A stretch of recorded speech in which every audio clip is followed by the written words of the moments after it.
जय Hind friends, welcome back to my YouTube channel भीमनसी tutorial में डिस्कस करने वाले हैं cleft palate and cleft lip के बारे में। ये जो होता है कि प्रॉब्लम्स बेबीज में ज़्यादा देखने को मिलती है क्योंकि ये बाय बर्थ ही होता है। ठीक है, ड्यूरिंग प्रेगनेंसी के टाइम किसी कमी के वजह से, अब क्या क्या कमी हो सकती है, क्या क्या कॉजेज हो सकते हैं, उसके वजह से क्या होता है कि ये बेबीज में जो उनका लिप्स होता है, जैसे देख रहे हैं आप, उनका लिप्स जो होता है वो सेपरेट होता है प्रॉपरली, मेच्योरली वो जुड़ा नहीं होता। और उनका जो पैलेट जो बोल सकते हैं हम लोग तालू, जो तालू होता है नेजल कैविटी उसके ऊपर होती है, जो उसका तालू होता है वो सेपरेट करके रखता है, जिसको बोलते हैं हम लोग पैलेट। पैलेट टू टाइप्स के होते हैं, सॉफ्ट पैलेट होते हैं, हार्ड पैलेट होते हैं। आपने अपने टंग से छूने हैं कि जो बाहर के साइड्स होते हैं वो हार्ड पैलेट्स होते हैं, पीछे के साइड्स होते हैं सॉफ्ट पैलेट होते हैं। वो क्या होते हैं कि ये जो होते हैं कि सेपरेट हो जाते हैं, इनमेच्योर क्या होता है कि वो फ्यूजन्स नहीं होते हैं। ठीक है, फ्यूजर्स में किसी कारण प्रॉब्लम्स क्रिएट हो जाती है जिसकी वजह से वो सेपरेट हो जाते हैं, उसी को कहते हैं cap the palate and cap the lip. ठीक है, इसका ट्रीटमेंट क्या क्या हो सकता है, कॉजेस क्या क्या हो सकते हैं एंड इसका क्लिनिकल मैनिफेस्टेशंस क्या क्या हो सकते हैं, इसके बारे में डिस्कस करेंगे। तो let's start the video. First one हमारा डिफिनेशंस होता है कैप क्लेफ्ट लिप क्या होते हैं। अदर स्प्लिट मतलब अलग हो जाना या इनमेच्योर फ्यूजन्स, फ्यूजन्स होना, openings in the upper lip. जो अपर लिप होता है बेबीज का, जो अपर लिप होता है, नेजल होते हैं ऊपर ऊपर से, क्या होता है कि अपर लिप जो होता है कि हमारा बेबी का वो सेपरेट हो जाता है, या तो दोनों तरफ से हो सकता है या एक तरफ से ही हो सकता है, कि जैसा भी प्रॉब्लम्स देखने को मिले तो इनकम्प्लीटली फ्यूजन्स हो जाता है उसमें। इट मीन्स कि वो जुड़े नहीं होते हैं। ठीक है, जैसे कि हम जब ड्यूरिंग प्रेगनेंसी क्या होता है कि डिविजन्स के थ्रू हम भ्रूण बनता है तो छोटे छोटे सेल बनते हैं, सेल के बाद टिश्यूज बनती है। ठीक है, उसके बाद क्या होता है ऑर्गन्स बनते हैं, ऑर्गन्स बनने के बाद क्या होता है कि कंप्लीट बॉडी बनती है। ठीक है, तो ये जो होते हैं कि ऑर्गन्स जो होते हैं कि छोटे छोटे पार्ट्स में ये फ्यूजन्स होते हैं, ये फ्यूजन्स में कमी आ जाती है किसी कारण तो ये सेपरेट हो जाते हैं लिप्स, और इसकी जो ओपनिंग्स होती है, ये सेपरेशन जो होता है नेजल तक पहुंच जाते हैं। ठीक है, तो उसी को कहते हैं cleft lip. Okay, there facial जो स्ट्रक्चर्स हो जाता है वो बिगड़ जाता है। ठीक है, फेशियल स्ट्रक्चर्स क्या होती है कि उसका फ्यूजन्स नहीं हो पाता है। ठीक है, ड्यूरिंग प्रेगनेंसी। ठीक है, अर्ली प्रेगनेंसी में ये प्रॉब्लम्स देखने को मिलते हैं। ठीक है, तो क्या होता है कि जो क्लेफ्ट पैलेट होता है and the opening in the root of mouth, ये ओपनिंग कहाँ होती है, जहाँ पे हमारे माउथ का रूट है वहां पे ये ओपनिंग्स होती है। जैसे कि ये हमने बताया जो पैलेट्स होते हैं, soft palate and hard palates, उनका सीधे सीधे में ये ओपनिंग हो जाना। ठीक है, तो ऐसे ओपनिंग हो जाती है, ये भी इनमेच्योर बोल सकते हैं फ्यूजन्स हो जाती है या फ्यूजन्स ही नहीं होती है। ठीक है, इस कंडीशंस में ये देखने को मिलते हैं। ये हार्ड पैलेट या सॉफ्ट पैलेट तक भी जा सकती है ये ओपनिंग्स। ठीक है, because tissues did not join some properly, जो टिश्यूज होते हैं क्योंकि क्या होता है कि पैलेट्स के ऊपर जो होते हैं नेजल कैविटी प्रेजेंट होते हैं, नेजल कैविटीज में नेजल के थ्रू क्या होता है कि एयर को पास आउट किया जाता है, इनहेल किया जाता है। ठीक है, तो उसके नीचे पैलेट सेपरेट करके रखता है ना माउथ के वे को और नजल के वे को सेपरेट करके रखता है। तो उसमें क्या हो जाता है, सेपरेशन हो जाता है उसी में। जैसे कि ये सेपरेट करके रख रहा है पार्ट, तो इसी में क्या हो रहा है, सेपरेशन हो जा रहा है, सेपरेशन हो जा रहा है। इनप्रॉपरली ज्वाइन जो होता है कि इनप्रॉपरली ज्वाइन हो ही नहीं रहा है। ठीक है, तो उस कंडीशंस में क्या कहेंगे उसको, क्लेफ्ट पैलेट। ओके, पैलेट में क्या होता है कि फ्यूजन्स ना होना। ठीक से, ठीक है, ड्यूरिंग प्रेगनेंसी। ठीक है, नेक्स्ट देख लेते हैं हम। नेक्स्ट देख लेते हैं ये जो इनप्रॉपरली ज्वाइंट हो रहे हैं, ज्वाइंट ही नहीं हो रहे हैं। ठीक है, तो ये क्या होता है कि किस किस कॉजेस के वजह से होता है। First one and most important होता है ये जेनेटिकली, आपके फैमिली में किसी को हुआ रहा होगा तो उसका जो जेनेटिक ट्रांसमिशन होता है, हेरिडिटीज होती है, उसके थ्रू, डीएनए के थ्रू या आरएनए मैसेंजर्स के थ्रू क्या होता है कि वहां पे वो गुणसूत्र जाते हैं। ठीक है, तो डिविजन्स के टाइम में अगर फैमिली मेंबर्स को किसी को हुआ रहा होगा कभी तो उसको हो सकते हैं। ठीक है, नेक्स्ट वन होता है कि मैटरनल स्मोकिंग, अल्कोहल, अगर मदर जब जब हो रही है, mother during pregnancy take time alcohol consumption कर रही है, स्मोक कर रही है, जिसमें प्रेजेंट होते हैं नशीली ड्रग्स प्रेजेंट होते हैं, जैसे कि निकोटीन हो गया, अदर्स केमिकल्स उसमें प्रेजेंट होते हैं, वो फ्यूजन्स में क्या करते हैं कि अल्टर्ड करते हैं, क्यों बोल सकते हैं कि सेल डिविजन्स में नॉर्मल सेल डिविजन्स को अल्टर्ड करते हैं, जिसकी वजह से वो फ्यूजन्स में प्रॉब्लम्स देखने को मिलती है। अगर मदर ड्यूरिंग प्रेगनेंसी में क्या होता है कि उसको रुबेला वगैरह का इन्फेक्शंस हो गया है, रुबेला वगैरह का इन्फेक्शंस हो गया है, मैटरनल इन्फेक्शंस जैसे बेबीज को भी इन्फेक्शंस हो गए, तो उस कंडीशंस में क्या हो रहा है कि उसका जो फ्यूजन्स की जो प्रोसेस चलती है, उस प्रोसेस में अनबैलेंस्ड हो जाना या उसको अल्टर्ड कर देती है, ये वायरस जो होती है। ठीक है, तो फोलिकल एसिड्स एकदम मोस्ट इंपॉर्टेंट ड्यूरिंग प्रेगनेंसी आपको इनटेक करने होते हैं, क्योंकि इसके वजह से, इसके कमी की वजह से क्या होता है कि न्यूरल ट्यूब डिफेक्ट्स भी हो सकते हैं, जैसा कि आपने देखा होगा बच्चों को कूबर निकलना, उनके हाइड्रोसिफेलिस वगैरह देखने को मिलते हैं, बेबीज का सर बहुत बड़ा हो जाता है, बेबी के पास जो होता है कि उनके ऑर्गन्स ही क्या होता है कि मैच्योर हो जाते हैं, जिसके इसी फोलिकल एसिड्स के वजह से उनका जो बोन होता है, बोन का ग्रोथ एंड डेवलपमेंट भी डिक्रीज हो जाते हैं, नर्वस सिस्टम से भी इनबैलेंस्ड हो जाते हैं। तो इस फोलिकल एसिड्स के डिफिशियंसी की वजह से भी ये क्लेफ्ट पैलेट देखने को मिलते हैं, क्लेफ्ट लिप देखने को मिलते हैं इन्फ्यूजन्स में। ये क्या करती है कि हेल्प करती है फोलिकल एसिड फ्यूजन्स में, डिवीजन्स में, डेवलपमेंट्स में। तो इसमें अगर मदर ये फॉलिकल एसिड्स ड्यूरिंग प्रेगनेंसी नहीं ले रही है, तो उस कंडीशंस में ऐसे प्रॉब्लम्स देखने को मिल लेंगे। ठीक है, और ज्यादा से ज्यादा जो फॉलिकल एसिड मदर नहीं लेती है, तो उनको क्या होता है कि जब उनको न्यूरल ट्यूब डिफेक्ट बेबी को ज्यादा से ज्यादा देखने को मिलते हैं। The most important during pregnancy intake by folic acids. ठीक है, एक्सप्लोर द रेडिएशंस का, अगर रेडिएशन के चपेट में आ गई है मदर, ठीक है, कंटेन ड्रग, कोई ऐसा ड्रग कंटेन कर ली है जिसके वजह से ड्यूरिंग प्रेगनेंसी में उसको प्रॉब्लम्स हो, डेवलपमेंट एंड डिवीजन्स में वगैरह में प्रॉब्लम्स हो, ग्रोथ एंड डेवलपमेंट में, तो उस कंडीशंस में उस कंडीशन ये इनटेक करने के बाद ऐसा कंडीशन देखने को मिलता है। एक्सप्लोर रेडिएशन के एक्सप्लोर में आ गई है, जिसकी वजह से अल्टर हो जाता है सेल डिविजन्स। ठीक है, तो उस कंडीशंस में ये देखने को मिलते हैं प्रॉब्लम्स। ठीक है, पुअर मदर, जब ड्यूरिंग प्रेगनेंसी मदर जो होती है कि अगर न्यूट्रिशन प्रॉपर अमाउंट में फ्लूइड नहीं ले रही है, प्रॉपर अमाउंट में आयरन्स वगैरह नहीं ले रही है, ठीक है, कार्बोहाइड्रेट, सब मिनरल्स वगैरह नहीं ले रही है, तो उस कंडीशंस में बेबी का डेवलपमेंट ग्रोथ जो होता है कि अनबैलेंस्ड हो जाता है, या बोल सकते हैं कि आप अगर अच्छे से खाना पीना नहीं खाएंगे तो आपको नई नई बीमारी होंगी। तो ऐसे बेबी को भी होता है कि अगर मदर ने ठीक से न्यूट्रिशंस नहीं लिए, तो उसके सेल एंड डिविजन्स में क्या होगा कि सेल डिविजन्स ग्रोथ में अनबैलेंस्ड हो जाना, आई मीन कि वो ऐसे फ्यूजन्स वगैरह ना होके देखने को, ऐसा कंडीशन देखने को मिलते हैं। ठीक है, नेक्स्ट वन देखते हैं हम हमारा टाइप्स, क्या क्या कौन कौन से टाइप्स हो सकते हैं।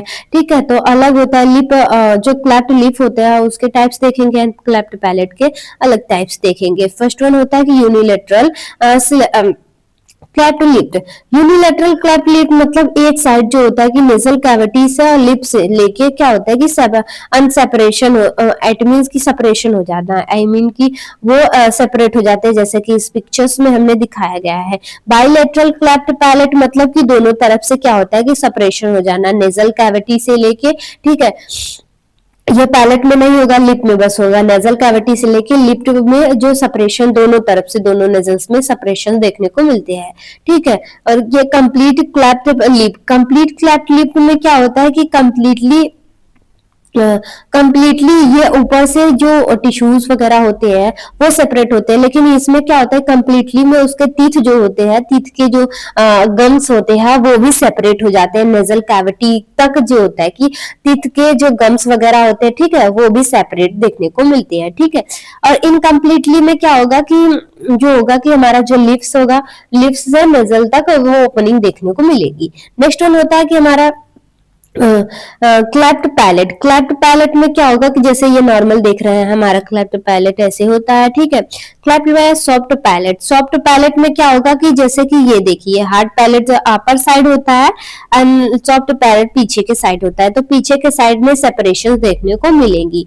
ठीक है, पीछे के साइड में सेपरेशन देखने को मिलेगी एंड ऐसे ही हार्ड पैलेट होता है। अगर हार्ड पैलेट में देखा जाए तो यहाँ सेपरेशन जो होगा उसका जैसे कि ये है, पीछे से लेके आगे तक देखने को मिलेगी।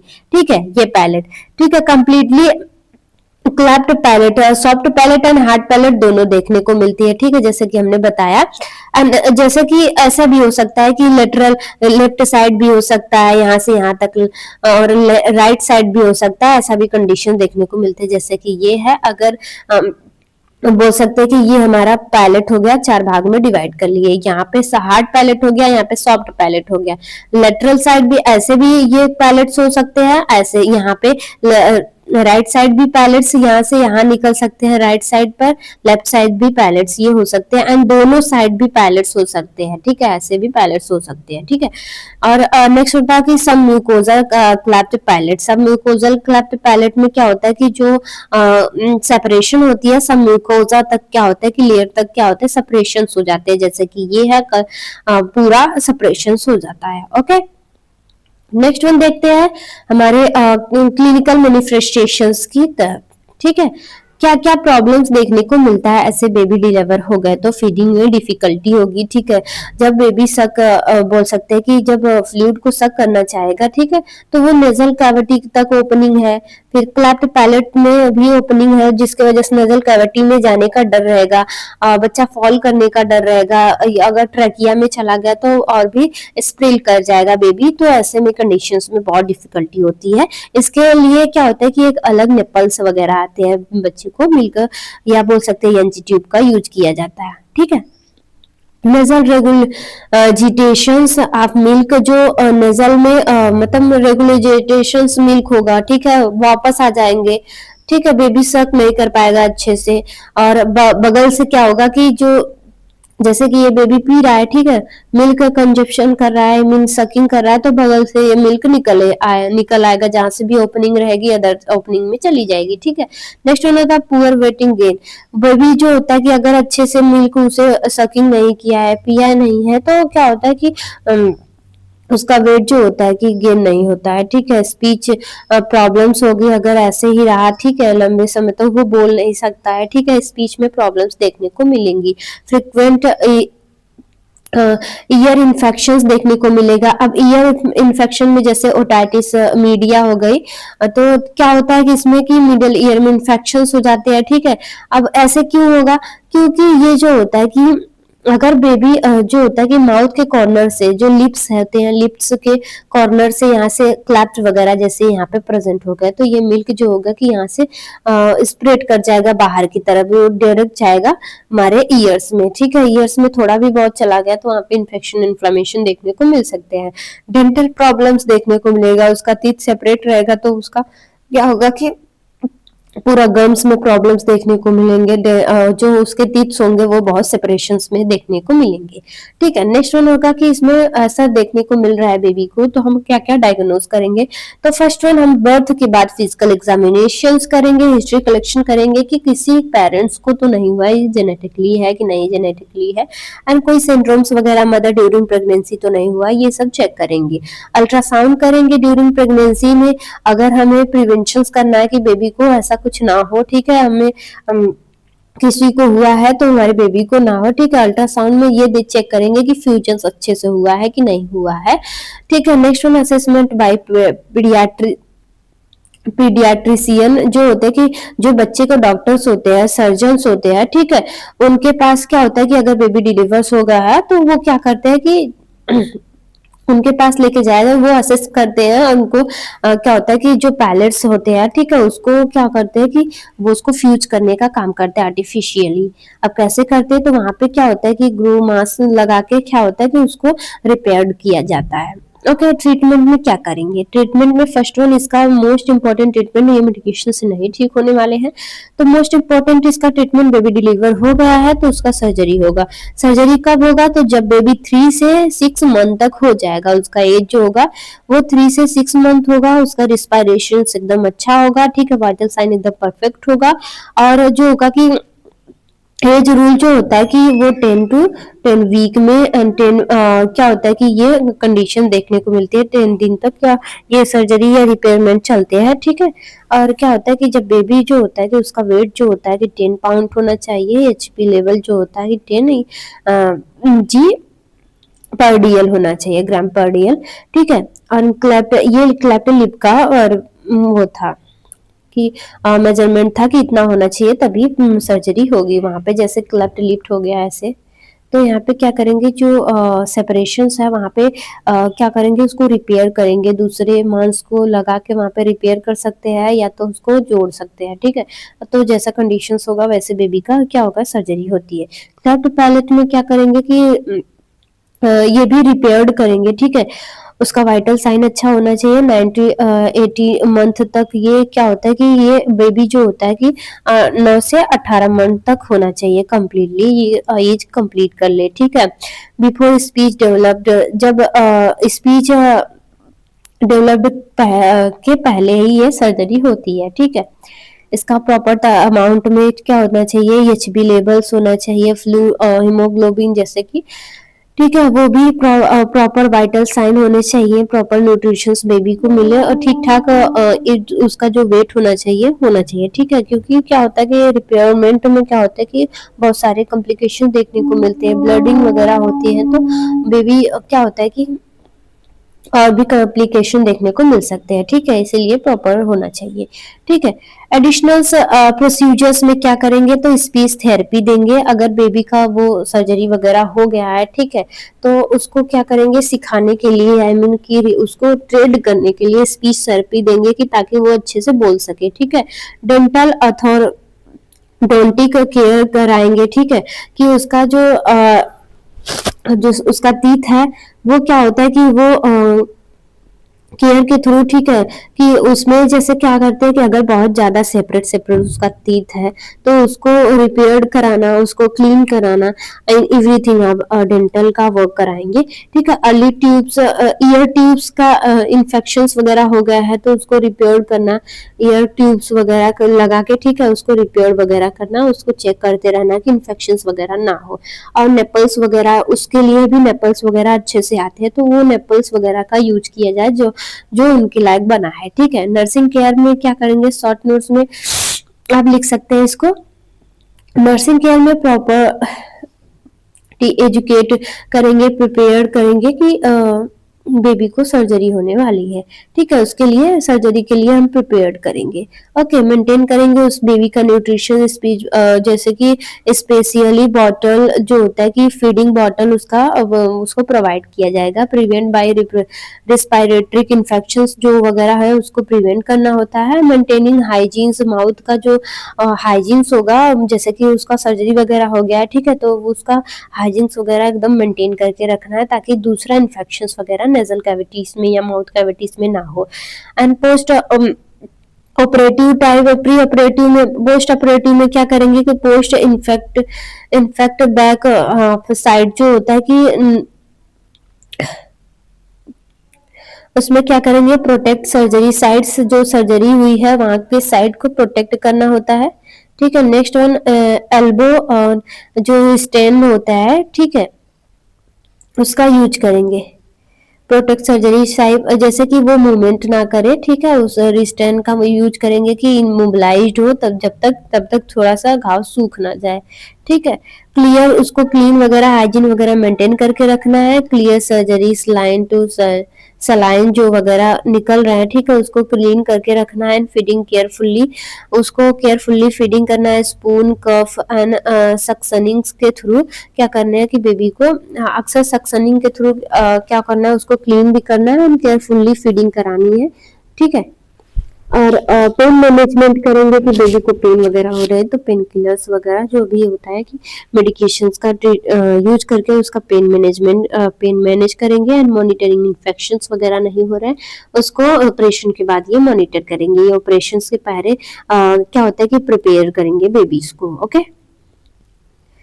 नेक्स्ट वन होता है हमारा हेल्थ एजुकेशन विद पेरेंट्स। क्या होता है कि पेरेंट्स के साथ डिस्कस करेंगे, एजुकेट करेंगे पेरेंट्स को कि क्या क्या करना चाहिए आपको सर्जरी के बाद। Given the breast milk, breast milk क्या होता है कि जो बेबी को क्या होता है कि ब्रेस्ट मिल्क का जो उस टाइम क्या होता है कि जरूरत होती है क्योंकि वो स्ट्रॉन्ग बूस्ट प्रदान करती है न्यूट्रिशंस, ठीक है, तो वो बहुत मोस्ट इम्पोर्टेंट होता है। यूजिंग स्पेशली फीडिंग्स कराएंगे, हर्बल मैन फीडर होता है, ठीक है, उसके ये एक नेबल्स टाइप का होते हैं, हर्बल मैन जो होता है, फीडर जो होता है कि उसके थ्रू क्या होता है कि जो मिल्क होते हैं उसको प्रोवाइड की जाती है, ठीक है। और बट फ्रिक्वेंट टली टू द प्रिवेंट चोकिंग वगैरह, अगर बेबी को चोकिंग वगैरह हो रहा है गले में, ठीक है, उसको प्रिवेंट करना है, उसको अदर प्रॉब्लम्स क्रिएट ना हो, हाइजीन वगैरह को मेंटेन करना है, ठीक है। मेंटेनिंग ओरली हाइजीन जैसे कि बताया, ये और मेंटेन करना है एंड फॉलो करना है स्पीच थेरेपी जो भी दी रही है उसको बोलने की तरकीब बतानी है कि एक एक वर्ड कैसे बोला जाता है, एंड हमेशा उसको एक फैमिली केयर प्रोवाइड करना है ताकि उसे ऐसा ना लगे कि हम सेपरेट है, हम सबसे अलग है। Providing emotionally support and parent जो होता है कि पेरेंट को इमोशनली सपोर्ट प्रोवाइड करना है, बेबी को साइकोलॉजिकली उसको अच्छे से रखना है ताकि उसको गिल्टी फील ना हो अंदर से कि मुझे कुछ हुआ है, आई मीन मैं सबकी तरह नहीं हूँ, मैं अलग हूँ, ऐसा नहीं लगना चाहिए, ठीक है। Thank you guys, thank you very much. Next video में नए इंटरेस्टिंग डिजीज के बारे में हम डिस्कस करेंगे। Thank you, bye bye, thank you for watching.